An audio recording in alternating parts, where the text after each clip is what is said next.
께서 여러분과 함께 마테오가 전한 거룩한 복음입니다. 이로써 예언자들을 통하여 그는 나자렛 사람이라고 불릴 것이다 하신 말씀이 이루어졌다. 주님의 말씀입니다. 오소서 성령님.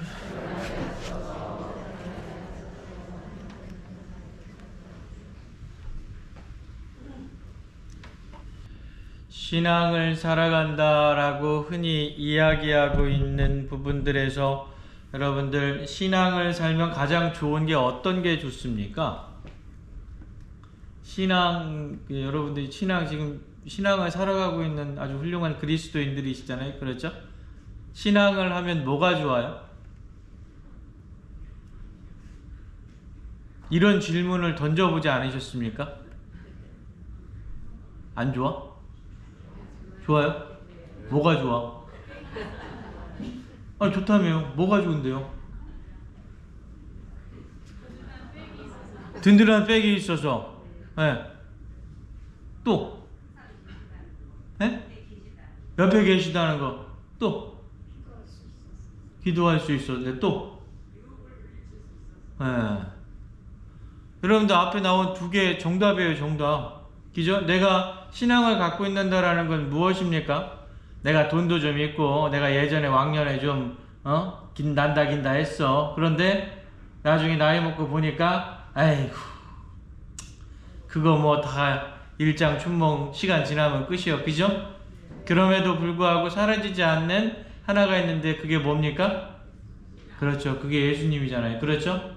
내가 어렸을 때도 예수님을 믿었었고 나이가 70, 80이 다 돼서도 예수님을 믿고 있는데 세상의 것들은 시들고 넘어지고 없어졌지만 늘 내 옆에는 항상 하느님이 계셨다. 예수님이 계셨다. 그분이 나를 이끌고 계신다. 그분이 나와 늘 함께 하신다.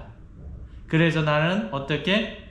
말 그대로 좋은 신부님이 와도 성당 열심히 다니고 나쁜 신부님이 와도 성당 열심히 다니고 그런 거 아니에요. 그죠? 세상에 저처럼 좋은 신부님만 있는 게 아니잖아요. 맞잖아요. 그죠? 막 어거지로 막 그냥 그런 거예요. 그죠? 그러니까 말 그대로 세상에서 힘들고 어렵고 때로는 굴곡 있는 삶을 막 지난다 하더라도 늘 한결같으신 누가 있었다? 예수님이 계셨다. 그래서 그 예수님과 함께 나의 여정을 가고 최후에는 어떻게 모든 것이 끝나는 죽음에 있어서도 그분은 나를 놓지 않고 나를 데리고 가신다라는 그 믿음과 확신이 있잖아요. 그렇죠? 그래서 여러분들이 지금 이 자리에 이렇게 와서 어떻게 예수님과 함께 하려고 하는 거 아닙니까? 아니에요? 맞죠? 여러분들 봉헌금 내죠? 여러분들 봉사하죠? 왜 해요? 예수님과 함께하는 또 새로운 방법이잖아요. 그렇죠? 때로는 어떤 때는 내 시간을 희생해서 무언가를 하고 또 때로는 내가 가지고 있는 것을 하고 있는 그런 것들이 이유가 뭐예요? 내가 뭐 그걸 내고 그렇게 봉사하면 누군가 대단하십니다 막 박수 쳐주고 그래서 하는 거예요? 아니잖아요. 그렇죠? 내가 예수님을 따라가기 위한 하나의 방법들이잖아요. 여러 가지 방법이 있는데 그 중에 하나씩을 선택해 가면서 내가 나아가는 거잖아요. 아닙니까? 이게 정답이에요. 알았죠? 네, 정답이요. 이렇게 살아가고 있어요. 그래서 어떻게 좋은 거요. 좋으니까 어떻게 합니까? 좋은 거는 그렇죠. 전달해 주잖아요. 내 아이들한테 어떻게 좋은 거 주려고 막 하잖아요. 왜? 예? 좋은 거니까 내가 경험해 보니까 좋은 거니까. 그래서 이거를 우리가 뭐 한다 그럽니까? 예수님 전달하는 거 선교한다라고 이야기 하잖아요. 그걸 유식한 표현으로 복음화한다라고 이야기를 해요. 그렇죠? 대답이라도 크게 해요. 몰라도 대답만 크게 하면 돼. 그걸 복음화라 그래. 그러면 근데 이 복음화라는 단어가 언제부터인가 무슨 단어가 그 앞에 붙었냐면 새로운 복음화라는 게 붙었어요. 이 새로운 복음화라는 게 여러분들 한 30년, 40년 전부터 등장하기 시작한 표현인데 왜 그러냐면 예전에 그냥 일반적인 복음화라고 이야기했다면 예수님께서 우리에게 오셨던 것을 전달하는 의미가 좀 강했다라고 그냥 100% 맞는 얘기는 아니에요. 전달하는 의미가 강했다라고 한다면 새로운 복음화라는 것은 세상 안에서 우리가 예수 그리스도의 모습을 살아간다라는 것이 강해요. 그래서 예전에는 누군가에게 내가 좋은 것을 전달해 주려고 노력했다면 지금은 내 삶의 모습을 통해서 그들이 예수님이 누구인가에 대한 것을 받아들이게 만든다라는 것이 중요합니다. 그래서 여러분들 스스로 한 명 한 명이 새로운 복음화의 한 주역이다라는 겁니다. 제가 이제 계속적으로 여러분들 사회교류에 대해서 이야기를 하고 있는데, 두 번째 시간으로 말씀을 드리면 오늘은 왜 이 문서가 나왔느냐에 대해서 한번 이야기를 해봅니다. 제7항에 보면 그리스도인은 통합적이고 연대적인 인도주의를 촉진하기 위한 출발점으로 성찰 원리와 판단 기준과 행동 지침을 교회의 사회교리에서 얻을 수 있다. 교회는 교리와 새로운 복음화의 관계를 보여주는 것이 매우 유익하다고 생각하여 본 문서를 작성하였다. 다시 말해서 교회 공동체 안에서 이 문서가 나온 가장 큰 의미는 새로운 복음화를 어떻게 우리가 해나갈 수 있는가에 대한 지침서를 마련하고자 했었다라는 겁니다. 이 문서는 개괄적이나마 완전하고 체계적으로 교회의 사랑의 가르침을 제시하고자 한다.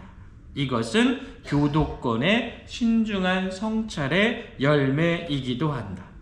이 문서는 우리 시대를 특징짓는 복합적인 사건들에 대한 도덕적, 사목적 식별의 도구로서 제시된다. 이것은 하나의 지침서로서 사회 도덕성 분야에 대한 교회의 가르침에 대하여 신자들의 이해를 돕는 것이다. 그러면서 이제 가장 중요한 부분을 이야기해요. 이 문서는 누구보다도 주교들을 위하여 작성된 것이다. 주교들은 이 문서를 알리고 정확하게 해석하기 위한 가장 적절한 방식을 결정해야 한다. 실제로 이것은 주교의 가르치는 임무에 속한다. 주교는 지상 사물과 인간 제도들도 창조주이신 하느님의 계획대로 인간 구원을 위하여 마련된 것이며, 따라서 그리스도의 몸을 이룩하는데 적지 않게 이바지할 수 있다는 사실을 가르쳐야 한다. 사제, 남녀 수도자, 그리고 일반적으로 양성 책임자들은 이 문서 안에서 교육 지침과 사목 도구를 발견하게 될 것이다. 현세의 일을 하고 하느님의 뜻대로 관리하며 하느님의 나라를 추구하는 평신도들은 이 문서에서 그들의 특수한 사명을 밝혀주는 빛을 얻게 될 것이다. 그리스도교 공동체들은 이 문서의 도움으로 상황을 객관적으로 분석하고 복음의 말씀에 비추어 이를 해석하며 성찰 원리와 판단 기준과 행동 지침을 세울 수 있게 된다. 다른 교회와 교회 공동체의 형제들, 타종교 신자들 뿐만이 아닌 공동선을 위해 헌신적으로 일하는 모든 사람에게 이 문서를 권한다. 이렇게 되어 있습니다. 제가 쓴 말이 아니라 거기에 쭉 나와 있는 걸 이제 그대로 읽어드린 겁니다. 다시 말해서 이러한 문서가 나오게 된 가장 큰 의미는 무엇이냐? 우리가 오해하고 있는 부분들이 있어요. 교회가 정치적인 부분에 대해서 견해를 밝히고 있다라고 이야기하는데 그것은 아주 요만큼의 부분에 불과해요. 그 이유가 무엇이냐면, 여러분들 만약에 정치라는 부분들이 세상 안에서의 여러 가지 악이나 잘못된 것을 만들어내지 않았으면 언급하지 않았을 겁니다. 그런데 오늘날에 있어서 우리나라도 매우 심각한 상황을 하고 있지만 남미나 다른 가톨릭 국가에서는 더 어마어마하게 잘못된 상황들을 이야기하고 있거든요. 그것이 사회적 악을 가져오는 경우들이 대단히 많이 있습니다. 그러다 보니 예수님이 원하셨던 복음적 상황과는 완전히 반대되는, 너도 나도 다 신자고 모든 사람이 신자예요. 대한민국 신자는 신자도 아니요. 말 그대로 전 국가 사람이 다 신자인데 그 복음의 상황과는 완전히 동떨어져 있는 부분들이 있었다라는 거죠.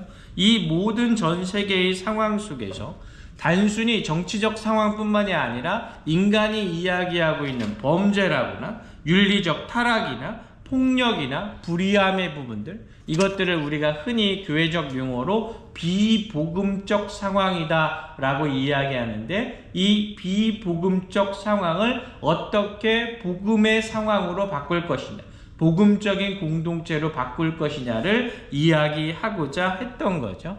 다시 말해서 세상 안에서의 그리스도교적인 이념을 구현할 수 있는 방법이 어떤 것인가에 대해서 이 문서는 이야기를 했다라는 겁니다. 성 바오로 6세가 어떤 이야기를 했냐면 에클레시아인 문도 세드 논 문디라고 이야기를 했습니다. 이게 무슨 뜻이냐면 세상 안에 있으면서도 세상의 것이 되지 말아야 합니다. 이게 교회의 정체성이에요. 세상 안에서 하느님의 것을 하지만 세상에 물들어서 하느님의 것을 잃어버리지 않는 부분들. 교회의 성스러움과 세상에 복음을 전해야 될 교회의 사명이 분명히 있죠. 세상과는 분명 다르지만 결코 어떠한 경우에 있어서도 세상에 대해 무관심과 이기주의로 일관해서는 안 된다라고 이야기하는 것. 좋은 사람들끼리 모여가지고 그냥 우리만의 공동체를 이루는 것이 아니라 진정으로 아직까지 예수 그리스도를 모르고 있는 비구원의 상황에 있는 사람들부터 시작해서 자신들에 있어서의 여러 가지 역경과 어려움과 고난과 제도적인 불의함으로 말미암아 예수 그리스도를 잃어버려 가고 있는 사람들을 위해서 교회는 노력해야 된다라고 이야기를 하는 겁니다. 그래서 이 문서가 가장 지향하는 것은 무엇이냐? 사랑의 문명을 전달하는 것이다 라고 이야기를 하는 겁니다. 그러니까 대단히 중요한 문서 중에 하나고 우리에게 있어서 세상 안에서 무엇을 이야기하고 어떻게 행동해야 되는지에 대해서 이야기하는 거죠. 오늘 복음을 보면 하느님께서 말 그대로 예수 그리스도를 어떻게 이끌고 계시는지가 아주 자세하게 잘 드러나고 있어요. 그것에 대해서 어떻게 예수, 마리아, 요셉은 응답하고 철저하게 받아들이는 모습을 간직하고 있습니다. 교회가 2000년 역사를 통해서 하느님의 부분에 대해서 하느님께서 우리에게 무엇을 원하시고 계시는지에 대해서 늘상적으로 설명하고 있어요. 그러면 결국에 우리는 이제 선택의 부분에 서 있게 되는 겁니다. 내가 예수, 마리아, 요셉의 성가정의 모습을 닮아서 지금 예수님께서 원하시고 계시는 모습들을 제대로 이야기할 것인가? 비도덕적인 상황에 있어서 도덕적인 부분들을 행해야 된다라고 이야기할 수 있고 나 역시도 그렇게 변하려고 노력하고 있는가? 잘못되어 있는 불의의 상황 속에서 그렇게 하면 안 된다라고 내가 외칠 수 있으면서 나 역시도 그것에 대해 손해가 있더라도 선택할 수 있는가? 결국에 예수님께서 가르쳐 주신 것을 교회가 제시하고 있고 그것을 내가 받아들일 수 있는가는 우리 선택의 몫이다라는 것. 한 번쯤 우리 또 한 주간 끝나고 이제 사순시기가 점점 깊어져 가고 있죠. 한 번쯤 깊게 생각해 보셨으면 좋겠습니다.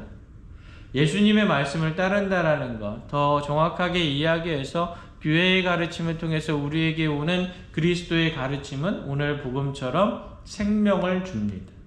반대로 오히려 내가 원하는 것, 내가 바라는 것만으로 예수 그리스도의 가르침을 오해하거나 되돌리거나 잘못 판단하게 되면 결국에 내 안에 있어서 진정한 생명과는 조금 거리가 멀어지게 되지 않겠는가. 오늘날에 있어서 세상 안에 우리가 어떠한 모습으로 살아가야 되는가. 한 번쯤 생각해보는 그런 시간을 되시길 부탁드립니다. 잠시 묵상하겠습니다.